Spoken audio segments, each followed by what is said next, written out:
episode. Yeah. Oh, God. Welcome to Golden Handcuffs, everybody. We're back with another episode. We're back week 3. Christine's in her bad boy era. Bad boy era, like my outfit? Yeah. What's it called when the guys do the breakdancing? Oh, B-boy era. B-boy. I feel like I need a beanie on, though. A beanie. If you're listening, I have a hat on, a hoodie on. I'm swagged out, kind of. Swagged I'm comfy, out. but swagged. Mm-hmm. Amber's in a brand new olive tone Aritzia outfit. By the way, you guys, Aritzia is sponsoring this video today. I'm just kidding. I can't wait, though. Please sponsor us. I wish. But yeah, welcome back. I'm Christine. And I'm Amber. Yeah, if you haven't caught up on the first 2 episodes, please do. Super fun. Mm-hmm. And this episode's going to be about relationships in the club. Yeah. The good, the bad, the ugly, the stereotypes. People have some opinions on this shit. Yeah. Mm-hmm. And bottle girls in general. Oh, yeah. Yeah, they've got some opinions about that. Well, anyway, are you in a relationship? Yeah, and I met my man in the club. We're doing great. That's good. How many years in are we? We're like 6, almost 7 years in. Ooh, I like it. We met in the club. He was my boss. Yeah, we've kind of been together ever since. And it was a big secret. Nobody knew that you guys were together because of policy. I did not tell a single soul until I met Amber. Well, it still took you a while to tell me, Hal. Oh, yeah. It took about 3 months. Yeah. But he's still managing nightclubs and lounges and venues. We just work for different companies now, so it's all good. It's not a secret anymore. I'm in a good relationship. I'm a bottle service girl, and I wouldn't have it any other way. But you met him as his employee. Yeah. So do you worry now sometimes? I don't worry now. I, on the other hand, am not crazy jealous at all, and he's not either. Yeah, you guys are both very chill. We're very, very chill. Like, he doesn't ask me questions. I don't really ask him questions. I mean, well, first off, he knows. If I ever did find out something, which I don't go searching or anything, that's just not my vibe. If I did find out something, I would leave off into the abyss, delete my number, block him. He would never hear from me again. Because we just trust each other. Yeah. You can't break the trust. That's true. That's very true. Never go against the family. Okay. But, I mean, shit, when we first started dating, I was one of many. Like, I was doing my thing, too. Yeah. And then it was, like, one day we were like... I think I love you. I think I love you. I think that was, like, a good, like, breaking point, too, where it was, like, either we're gonna do this or we're not. Yeah. And then I ended up switching nightclubs, and that's when everything kind of came out in public. Love it. Amber's married. Okay. I'm married. Yes. That's your husband behind me on the wall? Yeah. Oh, yeah. shit. My man. You can be married working in a nightclub? Who would have thought? Who would have thought? Yeah. I mean, it is rare. I actually don't know anybody else that's married. Slim to none. But yeah, so I'm married. My husband has a very different job than I do. He's in the Army, and he's a police officer. Total opposite sides of the spectrum. Insane, but y'all are perfect. Insane. Together. He's my best friend. We've been together almost 8 years. It works out then. It works out. So we'll get into kind of what he thinks about it. I say we get into it now. Okay. What is the man think? Okay, well, for starters, I started working nightclub after we had been together for probably 4 years or something. So he knew me. I was always, like, I was a server, you know, I did some coaching or whatever, but I hadn't started working in the club until I moved to California. Okay. So that was an adjustment. So he didn't really understand, I guess, what it all entailed at first, or the outfits or anything. So then once he figured it out, he was pissed. He's a good time, don't get me wrong, but he is not a clubber. Like, well, and he had never even been to the West Coast, right? Ever? Right. So you're just out here like, I got a job at the club. Yeah. And, you know, to be honest, maybe I wasn't super forthtelling of what it was, you know, but at the time, I was fucking broke. And, like, I'm making my way out in California by myself, and I have bills to pay, you know. At first, there were a lot of arguments because he was unhappy with what I had to wear and the interactions. Like, you know, you have to be a certain level of friendly to your male clients. And MJ and I are very traditional in that sense. We're both kind of like, you know, protective and jealous, which I like. Other people might call it toxic, but I like it. So you guys aren't toxic. Well, thanks, girl. Appreciate that. But jealous is different from toxic. Yeah. So it was a lot of discussions and a lot of, like, working through and understanding and, like, setting boundaries for us. But at the same time, it came down to, like, if you're not supporting me financially, then I have to support me financially. Oh, you know? Interesting perspective there. Right. Well, yeah, because if you're not paying my bills, You can't quite Don't tell really me tell what me to... how to pay. Okay. Granted, I'm not doing anything disrespectful. I'm not saying that like stripping is disrespectful. That's also a job. But like, there's different. You're a prude in the club. Well, because Married, wearing my ring in the club. Oh yeah, I always wear my ring in the club. Yeah. Sometimes it will stop people, and sometimes it's interesting. People think that they can Some people have a fetish about it. Yeah. They're oh like, yeah. oh, you're married. Or some people are like, oh, I'm married too. I'm like, ugh. But yeah, so it took some time for us to get accustomed to it. I will say I've known you and MJ through being just boyfriend and girlfriend. Yeah. Even before he even officially moved here. Yep. And then the whole fiancés era. Yep. Now married. Yeah. You guys have gotten on the same page. Oh yeah. Beautiful thing. Yeah. Y'all's communication, trust, everything. Oh yeah, you've seen it all. It took some time, girl, and we went through some hard, He trusts you. He trusts fully. me. Yeah. So I think it just took him It getting was on the growing same page and pains. figuring out what it was Yeah. and how much money you're making too. Well, that's the other thing is I'm like, I can make in one night, well, he'll make in 2 weeks working 12-hour shifts. So it's hard for him to argue that, you know what I mean? Especially now we split our finances in different ways. So a lot of my money is like our fund money and he'll take care of the bills, Love it. So, and my money also is setting us up for the future. So it's working out right now. But everyone's relationship is different, how they split their money. But at the time, I was still paying all of my own bills and worried about myself financially. Yeah. So I had to do what I had to do. I like that you said that because a big misconception about bottle girls is a lot of people outside looking in, men, just think that like we want a man to take care of everything, pay all our bills. These big buyers are gonna come in and swoop us up away from our men.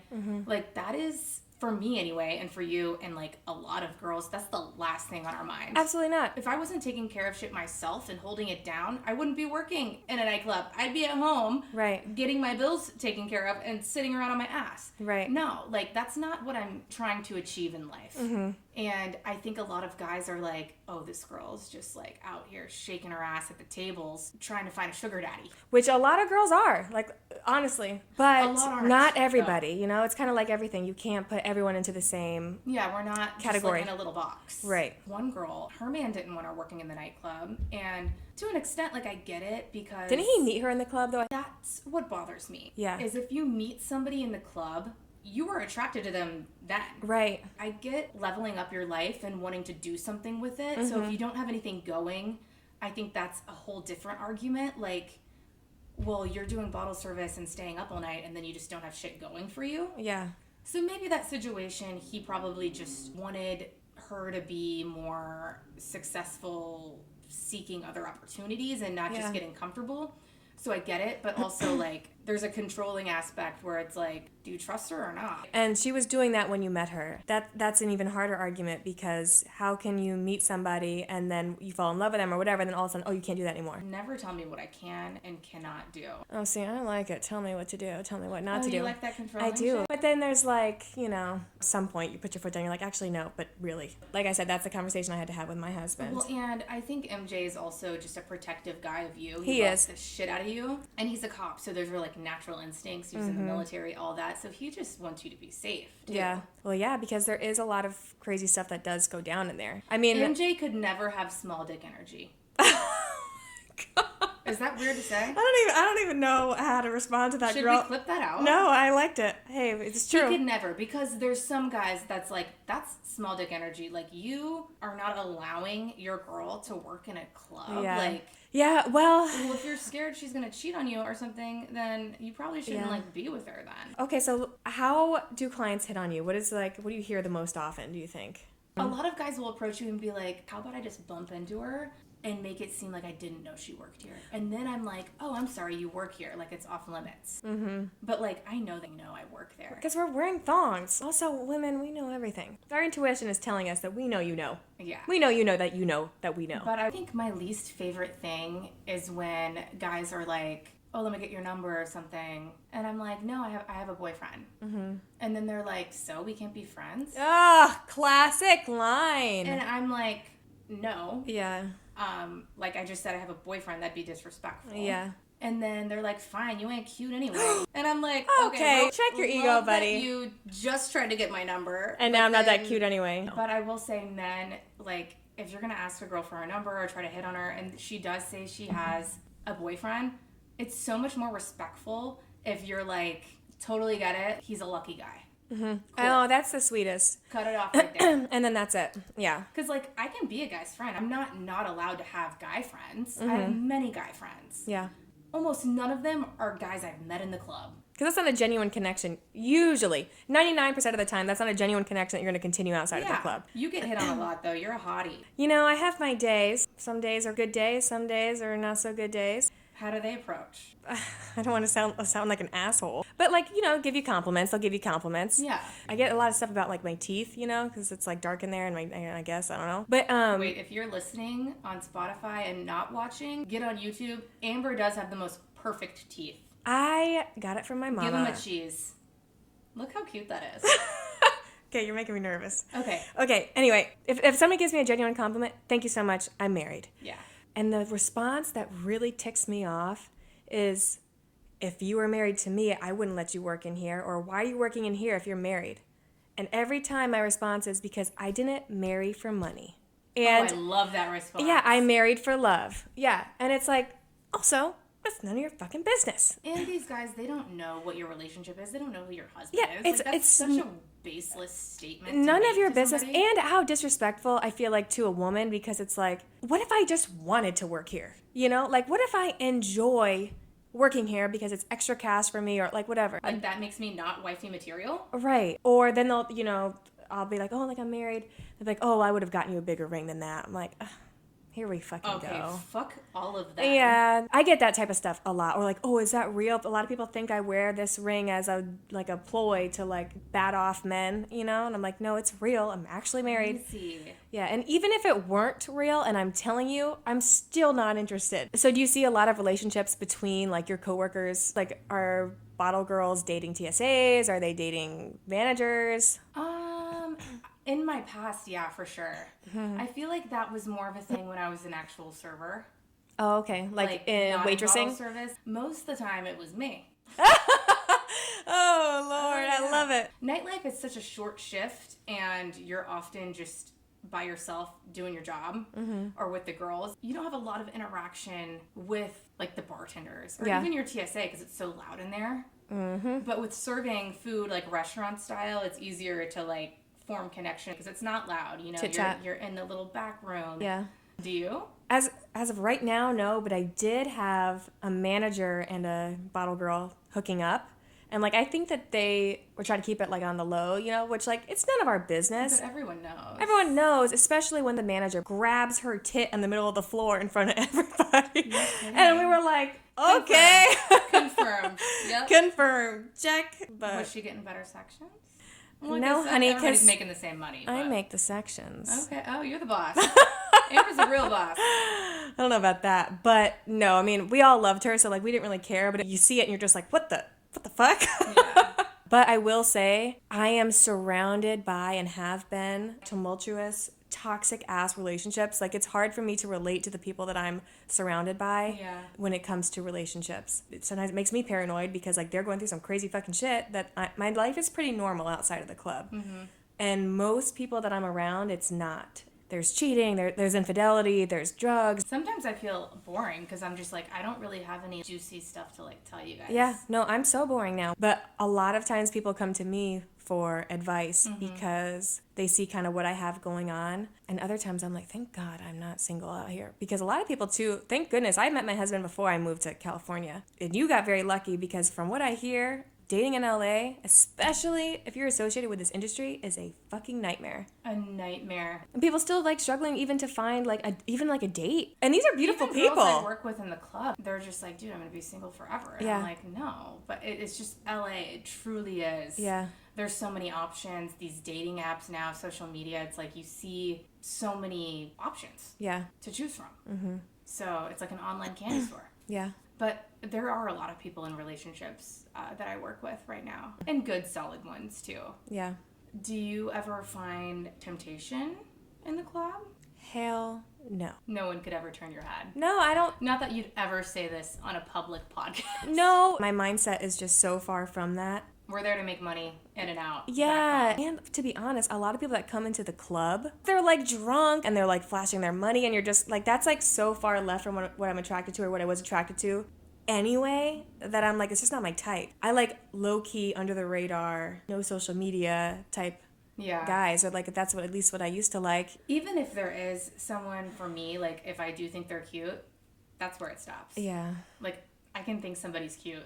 My boyfriend can think somebody's cute. It will never go past that thought. Right. And a lot of, at least where I work at now, it's a lot of older people. I used to work at a lot of places where it was a lot of rappers and like NFL players, NBA. You know, they obviously would be very forward sometimes. But I think that the older guys, the business owners, are the ones that are even more aggressive. Oh, yeah. Because they've got even more money to throw around. And well, that's another good reason about the place, you know, where I work at now. I've got some single girls. I do have a couple girls in relationships. But you can kind of tell which client is going to come in. And like we talked about in a different episode, you got your high power like seller, your upseller. Yeah. You've got your girl that can be part of the party that's a little bit more fun and flirtatious.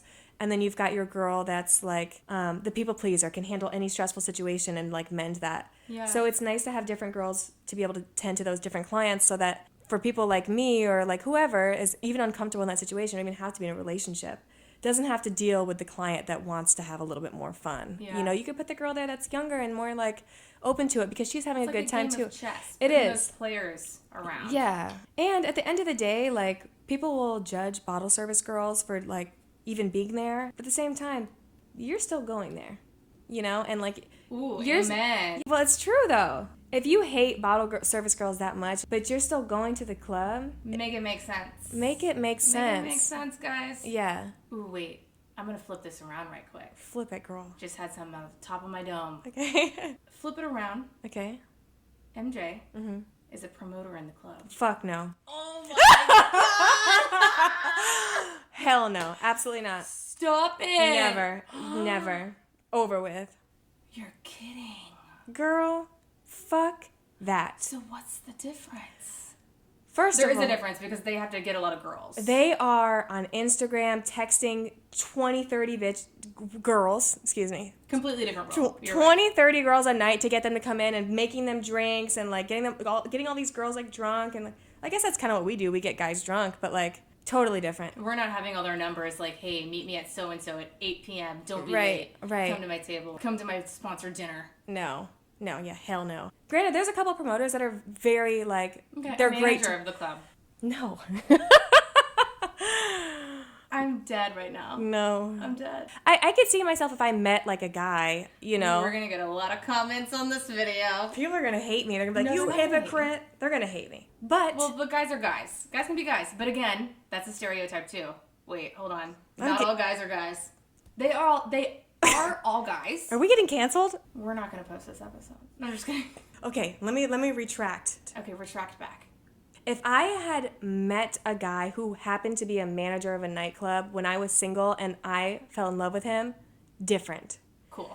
Now, my husband, my army, big, strong, like, protector, police officer husband, if he wanted to go manage a nightclub, I'd be like, why the fuck do you want to go work in the club? He wouldn't even come visit me at the club. Y'all been together for a while, and then all of a sudden it's like, I'm going to be a bottle girl, or I'm going to go be a manager, or a promoter, or like, okay, that's fucking weird. Right. And to be honest, like, I hate to say this, but I feel like men and women working in the club is very different. I feel like a man, even if he's speaking to a woman, it can be perceived instantly as, oh, fuck, how do I want to say this? You're trying to say it the correct way, but at the end of the day, men and women are different. And temptation, I feel like, is different between men and women. I just feel like it is. Yeah. You know, I could be wrong, but, like, I just think it's different. I think it also just goes back to stereotypes. It's not a one-size-fits-all. You can't just make a blanket statement that, like, you'd never date a bottle girl. Yeah. Because I was watching this podcast, and one of the questions was, would you ever date a girl working in a club? Okay. And they were like, hell no. I would never allow my girl to work in the club. Are you paying her bills? Right. Also, back to, like, you can't allow? I'm sorry, are you my fucking father? Right. So, it's just, like, everybody's different. That shit is annoying to me. I know. I mean, everyone's got their own opinions, I guess, but, like... Yeah. Well, I guess I just said the same thing about a promoter. So really, you know what I mean? Like, if that's his prerogative, that's the same shit I just said. We're kind of being hypocrites. I would. Yeah, but I just sat here and said, fuck no. But it is different with men and women. But then it gets into, like, what are the genders here? Hold on. Okay. I understand where you're coming from. This is valid. What I'm saying? Hone it in. Stick to your guns. This is valid. Okay. Yeah. this could be an ego thing, but sometimes I wonder, what do MJ's friends or family members think of like what I do? You know, like sometimes I wonder if he's embarrassed in some manner. Oh.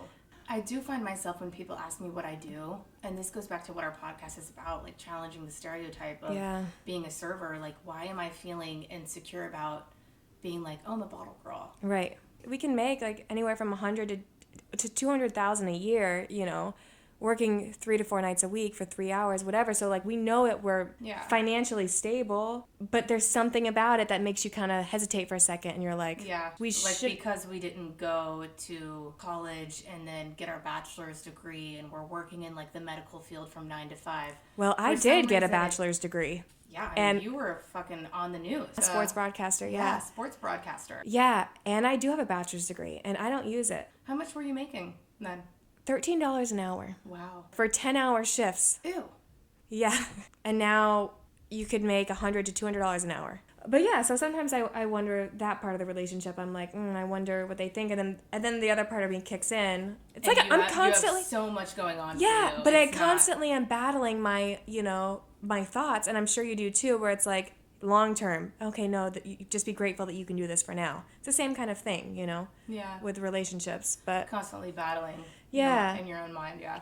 Yeah, and I think part of that insecurity comes from when I first started doing bottle service, how unhappy he was with that. And so part of me still wonders, I wonder if he still has those feelings. Well, you could ask him. He'd tell you straight up. Yeah, he doesn't like it still, but like he's more supportive of it now. Yeah, there's a difference between not liking it or loving it. Like, I don't think Gabriel loves me being in a skimpy outfit and going to work and having guys, Oogle try to hit on me. Yeah. But he believes in me and what else I have going on, and he's also not gonna tell me what to do. Yeah. I'm a grown-ass woman. Yeah. But he can not like it. So I did call in a few questions. Talk to me. We have more than one submission this episode. You guys, we're growing. Oh shit! We had 2. Okay. From who? Or you can't tell me? I'm not gonna say names. Oh, it's anonymous. Lame. But I'm gonna tell you okay. what they said. So basically, I just, I asked, what are your thoughts when meeting a bottle girl? What are your first impressions? Would you date her? In the club or outside of the club? Outside of the club. Or in the club. But even outside of the club, you meet somebody at a coffee shop and she's like, oh, I do bottle service. What would be your first initial reaction? Or would you ever marry a bottle girl? Yeah. Like, what are your thoughts? And I had some responses.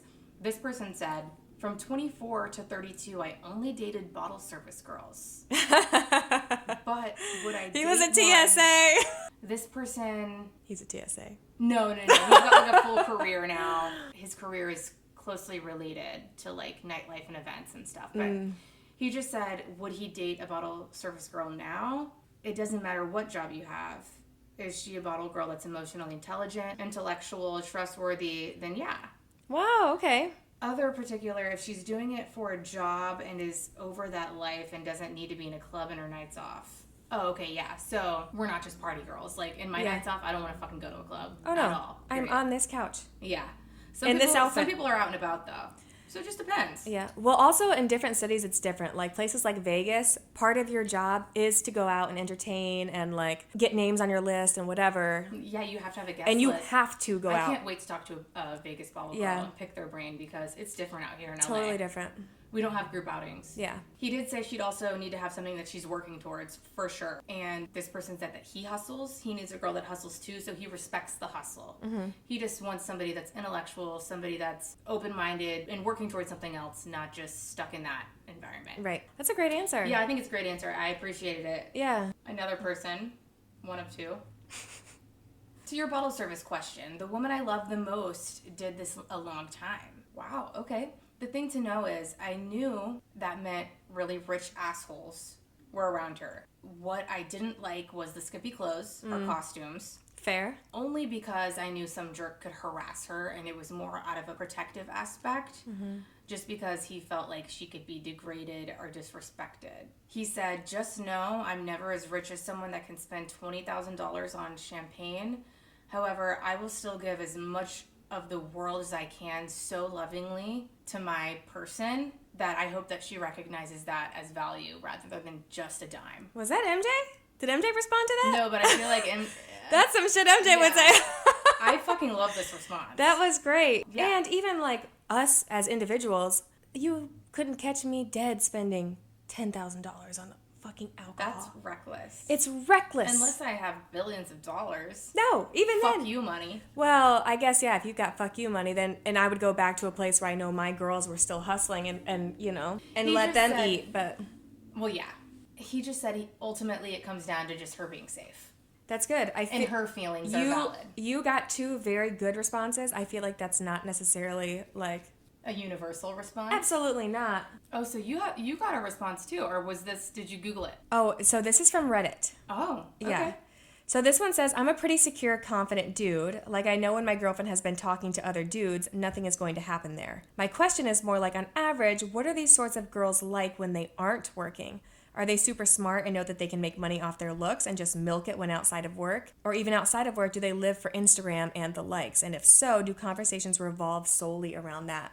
So that kind of goes into back, like... To stereotype. These kind of girls. Right. And is she intelligent or is she just... But to play devil's advocate and to be fair, a lot of girls that do bottle service do poker games or do OnlyFans or have sugar daddies. Wait, let the people know about poker games. A quick rundown. Tons of underground poker games in Los Angeles. Basically, you go and guys will, you go and you work the table, you make them drinks, you give massages, you take your top off. Some people work the celebrity games and they walk with like $6,000, $7,000, $10,000. I know a girl that works them in Vegas. She makes like $12,000 a game. Fucking crazy. If you're a single girl and like you got to do what you got to do it. You know what I mean? It gets messy when, yeah, you've got a boyfriend or you've got a husband or you've got certain level of standards. Unless he's in on it and pimping you out. Which and some he's guys... like, I'll take a 10% cut. Yeah. And I work with girls who's, like, their mans is, like, supportive in the sense, like, go make your money, honey. Like, do what you got to do, da-da-da-da. Very interesting dynamic. Very different than my dynamic. If you were a dude and your girl was like, I got to go work these poker games or I got to be an escort or do OnlyFans, would you want to be a stay-at-home dude?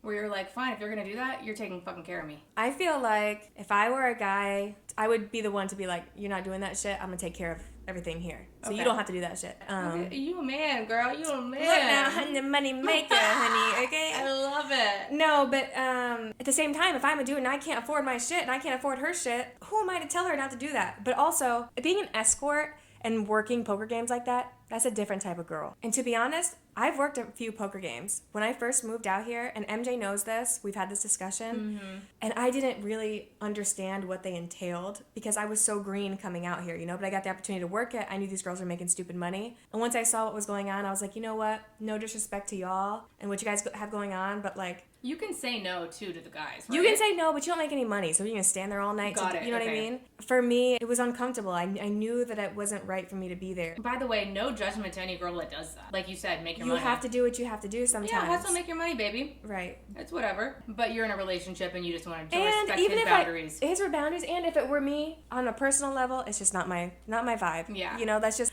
like, I don't feel comfortable doing stuff like that. Yeah. But you could, same thing with bottle service, if you're smart about it, and you take that money, you could, exponentially grow in different ways. Right. But there's a fine line. It's a slippery slope, It's baby. a slippery slope. And a we lot are of... slipping and sliding, but guess what? We're sliding back home to our men, Yeah, honey. slipping and sliding. It's literally and figuratively. Slipping and sliding on in. When the wine kicks in. The wine has kicked in, and I have to pee so bad, so we should... Wrap it up. Very quickly, speaking of slippery slopes, a lot of times girls slip and slide into the slip and slide.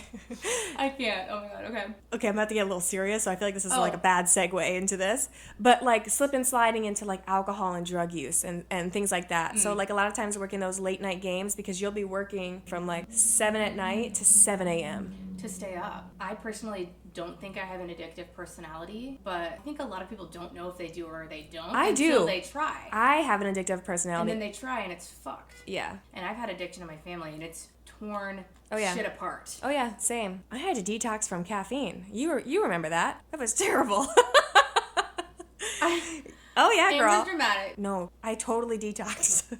Yeah, girl. It was rough. You ever had a caffeine headache? No, because I refused to quit caffeine. It's fucking bad, bro. You had the shakes? Oh, I had the shakes. I had a migraine. I was having double vision.